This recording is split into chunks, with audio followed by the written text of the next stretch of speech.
Alright, we have Adam Nicolson, God's Secretaries here, the making of the King James Bible, and we have the Theological Dictionary of the New Testament. So in here, he's actually talking about how King James and his learned men and religious establishment and government actually censored the Bible because they wanted it to reflect that they had the right to power.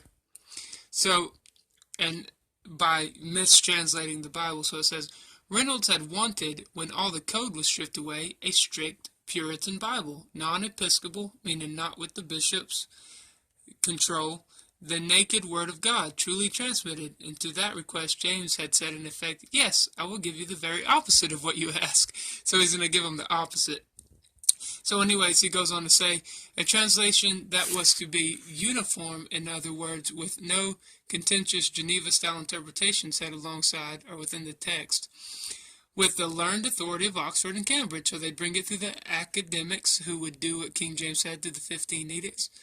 And it goes on to say, to be revised by the bishops. And that's what he had just set up here, non-episcopal, meaning not with the bishops.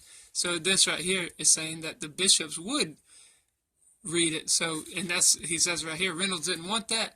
Then given for goodness sake to the Privy Council, in effect a central censorship committee with which the government would ensure that its stamp, keep in mind stamp, was on the text. No deviationism or subversion allowed. And finally, to James himself, whose hostility to any whiff of radicalism this afternoon had been clear enough.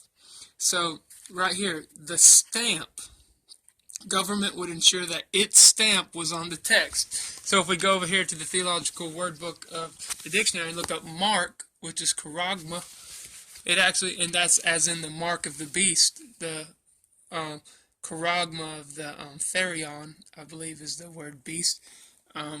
So it says, especially the imperial stamp to attest the validity of decrees. So, the imperial stamp, the government stamp. So you wonder, is it possible that Adam Nicolson, God's Secretaries, the making of the King James Bible, knew when he wrote that the government would ensure that its stamp was on the text, talking about the King James Bible? Did he know that did this guy right here, Adam Nicolson, know that Kittel had said that in his Theological Dictionary of the New Testament? Probably not, but that's pretty amazing that he captured that in those words right there, and then in these words right here. So that had the stamp. Amazing. The mark of the king's approval of the decrees, the imperial stamp to attest the validity of decrees, the dogma of the church. Crazy. All right, thanks for watching.